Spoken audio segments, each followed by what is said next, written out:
the second part of my collection of Japanese Final Fantasy VI guides. This time we're going to be looking at the Battle Data Guide.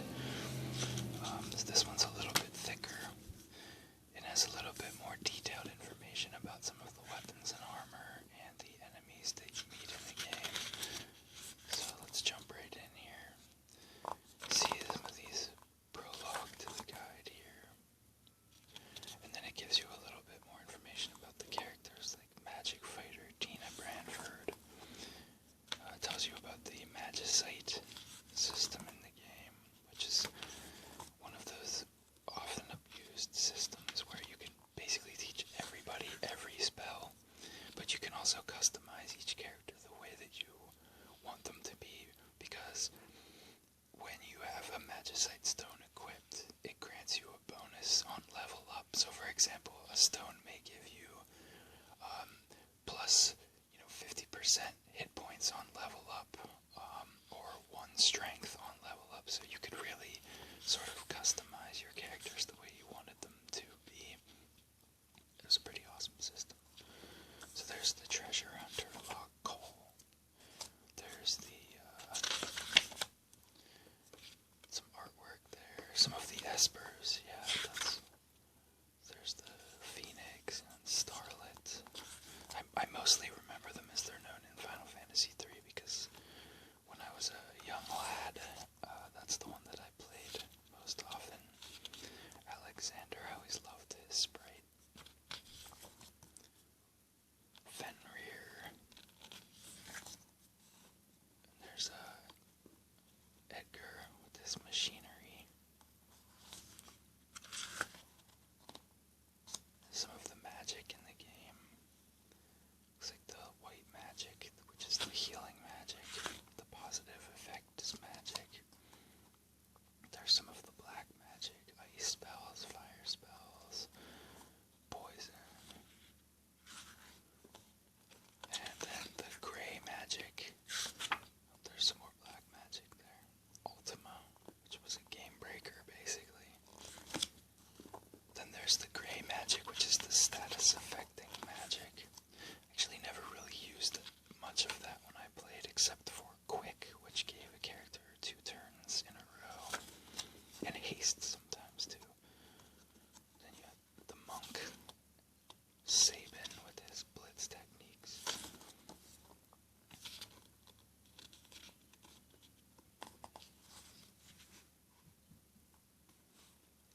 Accessories or relics, as I know them.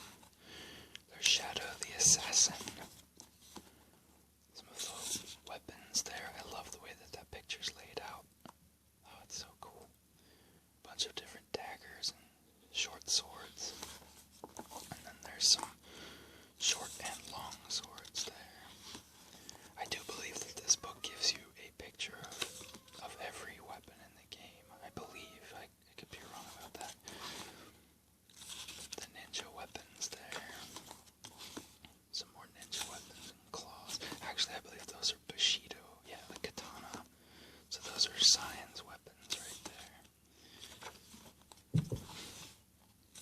Then there are the rods, the brushes for realm, gambler's weapons, boomerangs, flails, and maces. And there's the samurai cyan.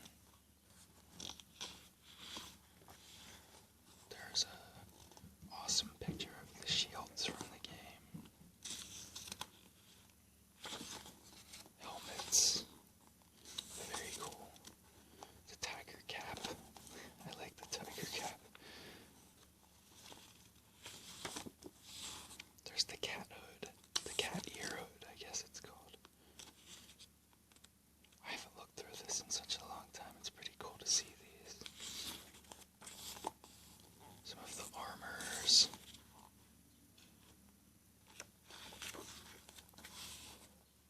There's some more armor. I wonder who did the art for this. It's not really Amano-styled pictures, but I'm not sure who drew the pictures.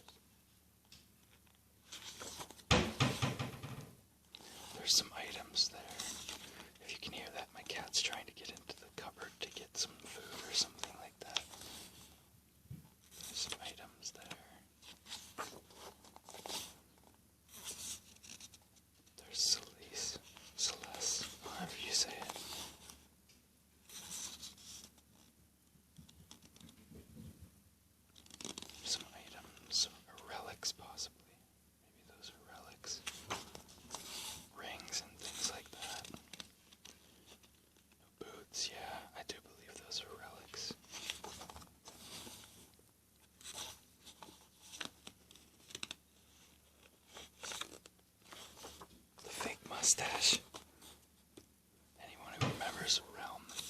mustache change it.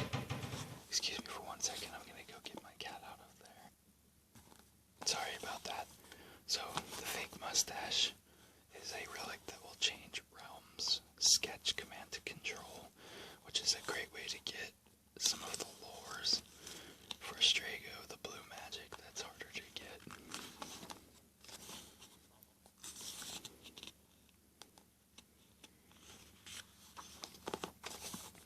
The gambler's sets are in his slot techniques.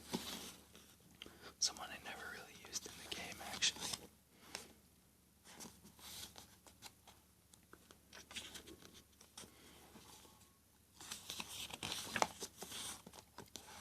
The blue mage Strago. Some of his techniques were really good, but unfortunately the majority of them were kind of useless, so I never really used him either. It's fun collecting his lore, though. And there's some more of the battle system.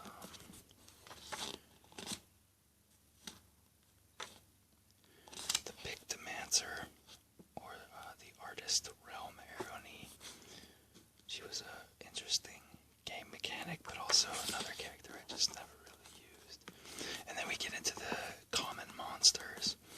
They basically give you an idea of the area that you find them, and then images, and then there's statistics at the bottom.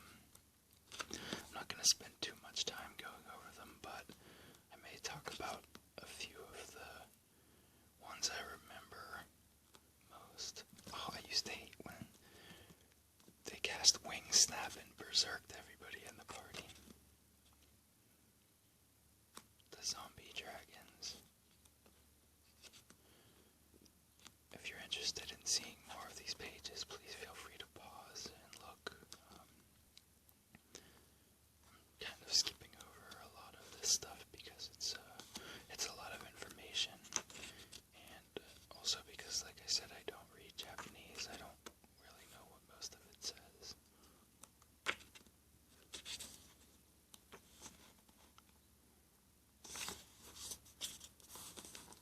There's the dinosaurs from the dinosaur forest, where I spent many hours grinding for levels and for economizers, or I'm not sure what they were actually called in the remake version. I can't remember.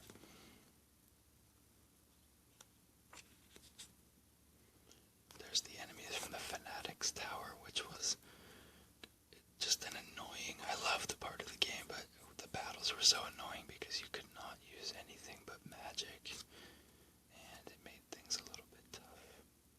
And then the final dungeon there. And there's Mog the Moogle, the dancer. The Mimic Go-Go is a great character, not because of his mimic abilities, but because you could set any other abilities that you wanted. So, for instance, you could have his loadout be, blitz, tools, and magic, and just have him be a complete powerhouse for any situation. Umaro, a character I never really used because I didn't like not having control over him.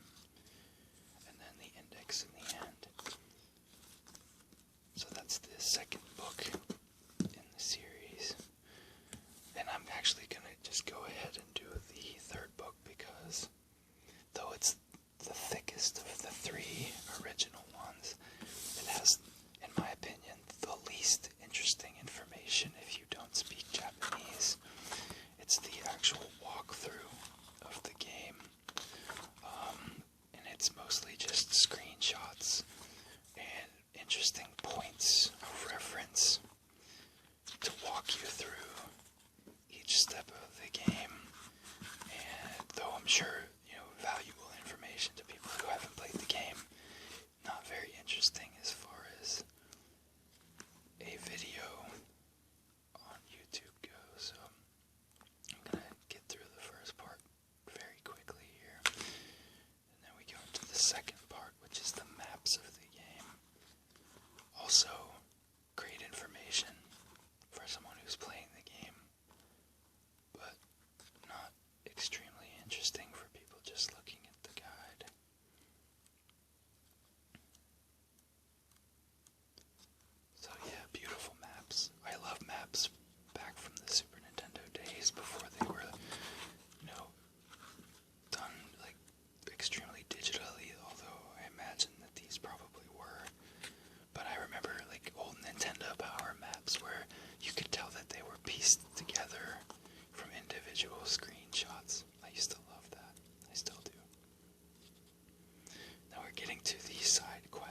equipment in the game that is made for imps. So when you are turned into an imp by the spell, if you equip this information, it's actually good for you. But if you equip it while you're not in imp form, it's not very good, although it does absorb water. So if you're fighting against Leviathan in the remakes of the game, equipping one piece of imp armor actually makes that fight extremely easy because you'll just absorb most of his attacks. And then we again have the index at the end here, so yeah, not super interesting, but part of the collection nonetheless. So that will be the end of this video, and once again I thank you very much for watching, and next time we'll be looking at the last of the Final Fantasy VI guides that I own before moving on to something else. So thanks.